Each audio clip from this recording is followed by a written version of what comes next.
Yan, good morning guys! Ayan po, bagong ligo ang inyong lingkod. Ayan, hindi pa, wala pa akong suklay. Ito lang. Magsuklay muna ako. Mama! Kahapon po, ay, nag-video ako ng isa kong lipstick na pang morena. Ito pang morena din daw to eh. Ito yung sinasabi ko sa iyo kahapon na siguro hindi lang siya sa talaga bagay sa akin or hindi ko siya bet. Oh, basta yun lang eh. Basta hindi ko siya yung kulay ko, wala yung filter oh. Kitang-kita mo yung mga Yan dapat talaga nagde-demo. Sa bagay, sino naman bibili ng product mo kung ang iyong model ay tsungangit, diba? So, kailangan talagang pretty. Kailangan pretty ang iyong model. Pero, syempre, magkakaalaman yun talaga if kapag wala na talagang makeup na katulad nito. Isa-isahin natin, Gumpisa ako sa lipstick, hanggang sa mga panlagay sa face, hanggang sa kilay. Ito kasing kilay talaga ang pinakang gusto ko sa lahat. Ayusan. Kasi alam niyo ba sa kilay, impact na agad yun. Kilay pa lang, alam niyo ba nadadala na ng kilay ang mukha. Kaya abangan niyo yun, ha. Ngayon ay may susubukan ulit tayong yan po ang akin labi. Nga, inuulit ko, ako po ay acidic at oily. Kaya siguro, bahala na. Yung moisturizing ko kasi, yung sunscreen ko, hindi pa nadating. Pag dumating yun, i-video ko uli. Yan. Ito ay para sa akin lang, ha. Itong aking comment or ay para sa akin lang. May binili akong Utuo number 17. Number 17, nakikita ba? Ayan, 17. Ito daw po kasi ay pang morena. Dahil hilig ko nga, grabe ang dami kong lipstick. Kasi talaga naghahanap ako ng lipstick na babagay sa morena na yung pwede ba kahit sa walang ayos. Kasi talagang magaganda ang lipstick pagka yung ito ay pukol. Ay pak na pak yung mukha mo. Yun, doon nakikita yung ganda ng lipstick. Pero pag itong walang ayos, polvo muna tayo. Yun lang ako, polvo. Kasi wala ka naman pupuntahan. Ba't magpupul makeup tayo na doon? Yan, ayan. Polvo, sapat na. Sabi ko po siya. Magpapagod. Diba? Yun talaga yung mukha. Kaya lang, gusto ko talaga makita yung mukha ko. Yung, as in, yan. Walang ka-filter na kahit ano. O, kita nyo yung mga ano kung yun. Yan. Yan dapat makita. Okay, balik tayo sa O2O number 17. Natry ko na to pero siguro hindi ko siya bet nung unang lagay. Mahilig din talaga ako sa matte at saka sa nude. Ayan mga kulay. Kasi parang feel ko yun ang mga bagay sa morena. Tsaka hindi ko alam kung bagay sa morena yung mga pink. Parang hindi eh. So natry ko na yun. So ito po ay grabe. Grabe yung packaging niya. Ganda ng packaging, oh. Talagang kumikinang-kinang yung packaging niya. Tapos, alam ko di Roshkas to eh. O, diba? Di Roshkas kya. Hindi siya yung ganun. Di Roshkas, o, diba? Wow. Yan, tingnan nyo naman, oh.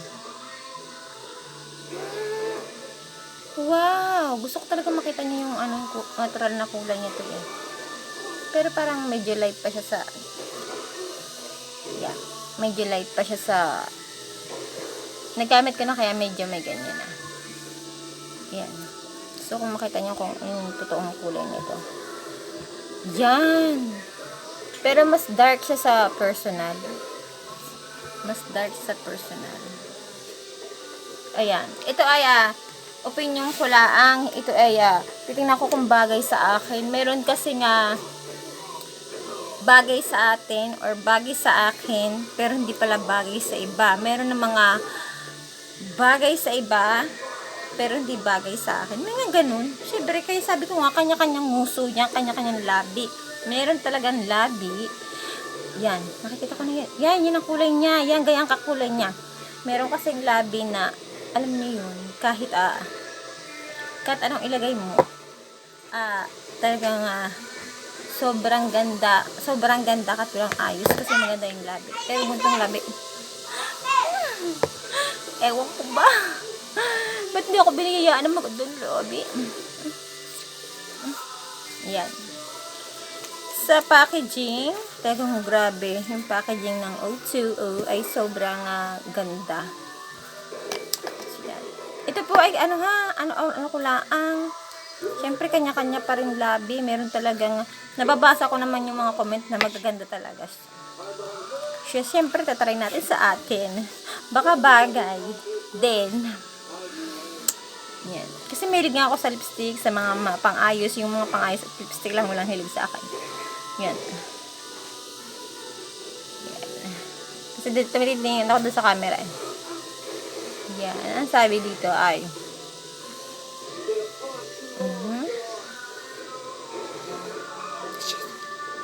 ay, sorry. Hindi ba talaga ako ganun ka-perfect mag-makeup?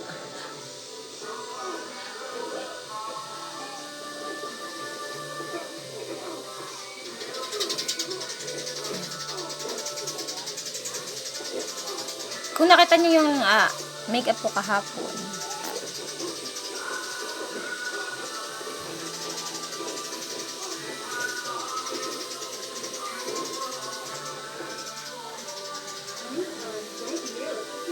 wow!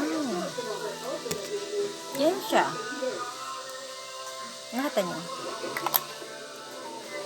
Yan. Iano ko sa... Ang sabi, hintayin daw matuyo. Para mas maganda yung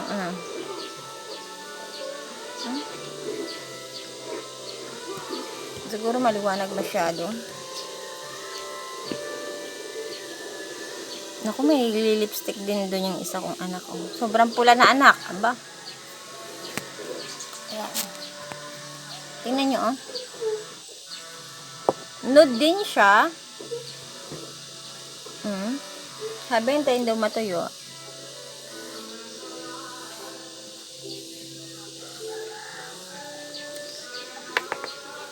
Ayan, hintayin daw natin matuyo. Kaya, ayan.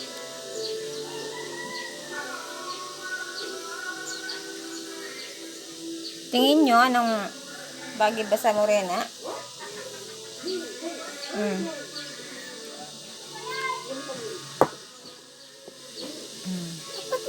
Guys, Kung nakita nyo yung video kakahapon, alin ang mas bet nyo? Parehas silang nude. Isang araw, magbi-video ko talaga na yung may ayos ako na konti na very very light lang ayos. Tingnan natin kung ganun kaganda rin ang makeup.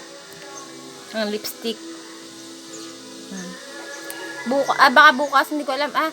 12 o 14 darating yung aking sunscreen na in-order. Na di umano. Yun po ay sikat. Viral na sunscreen. Try din natin, ha. Kasi nga sabi ko sa inyo po, ako ay acidic at oily ang faces.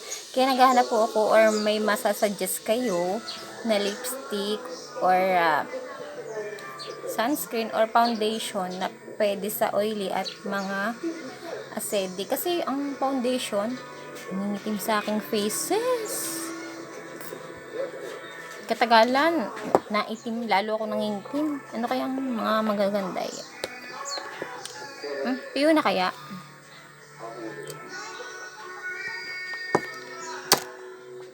Yan, tuyo na. Hindi ko kasi mapakita. Yan. Gusto ko kasi ipakita talaga yung mga natural na. Kasi iba ba dito sa ito kaya dito ako magano, hindi sa camera.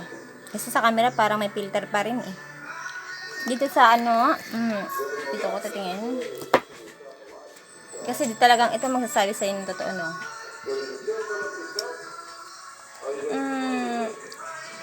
Sa akin lang to, sa akin lang to,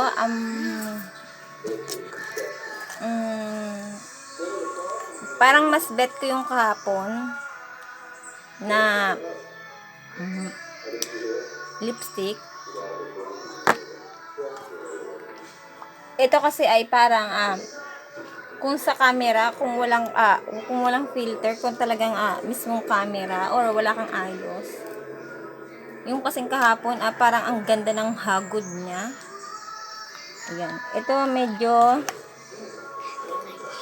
siguro nga dahil hindi kagandahan yung labi ko, pero sa iba siguro talaga napakaganda nito. Maganda naman yung ano niya. Kaya lang sa akin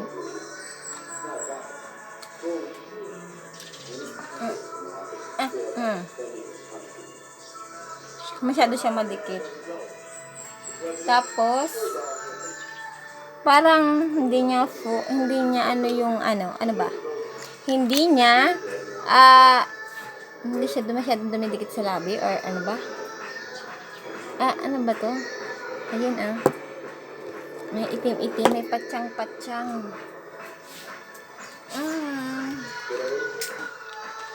Parang mas bet ko yung kahapon. Mas bagay yun sa akin. Or mas gusto ko yun. Yan. Mas gusto ko yun. Kayo, ano na mas gusto nyo yung kahapon or yung ngayon? Tingnan nyo yung kahapon kung video. Tingnan nyo kung ano na mas okay. Yan.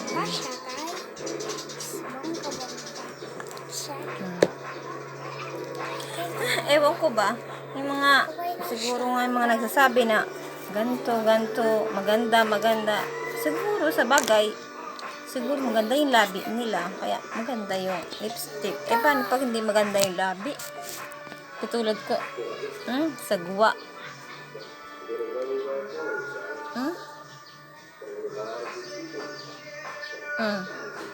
Kayo na lang yung pusga kung alin mas maganda yung kahapon or ngayon.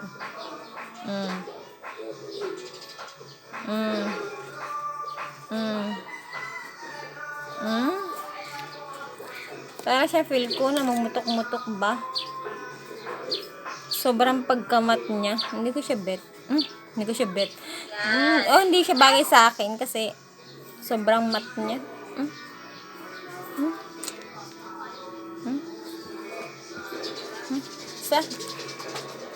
Kayo, alin ba mas maganda sa inyo? Tsaka baka may isasuggest kayo sa akin na lipstick na bagay or maganda kahit walang ayos.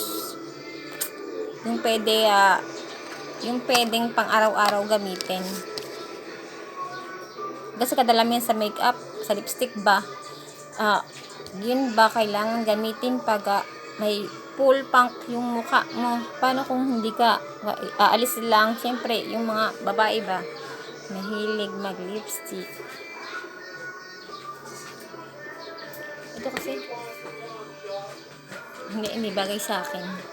Kayo, ano pong isasuggest nyo sa aking lipstick? Meron kasi ako yung mga walang brand, ay walang mga name na lipstick. Pero maganda.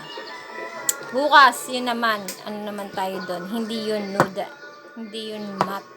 Tingnan natin kung maganda din sa akin. Kaya bukas abangan nyo yung lipstick na excuse me, hindi matte. Hindi rin nude. Tsaka ng face. At tsaka comment kayo baka meron kayong foundation na talagang dun sa foundation talaga ako nahihirapan maghanap ng yung alam mo ba na kahit ba ikaw ay oily at saka yung lalo na acidic kasi ang acidic pagka nakatagalan na nangingitim sa mukha yung foundation ano kaya pwede niyong isuggest sa akin? Kaya comment mo na lang dyan. Malay nyo, kaya nating bilhin. Yung kaya lang ng budget ha. Ay, alam niyo naman ang panahon ngayon, ibibili na lang ng mga pang-ayos, ibigas na lang. So, malay nyo na. Kasi nga, dahil may ligla ako sa lipstick, sa mga pang-ayos ba. Yun lamang po. Sa susunod kong video, abangan nyo yung hindi matte at hindi nude. Malay nyo, mas bagay yun sa ating mga morena, sa ating mga black ba yung kulay. Gusto ko talaga itry yung sunscreen. Maganda daw yun Tsaka abangan nyo yung dun sa kilay, medyo ko talaga, medyo gusto ko yun. May nabili din ako doon na hindi ko rin bet. Ewan ko ba. O hindi lang ako marunong maglagay. Yun lamang po. Thank you!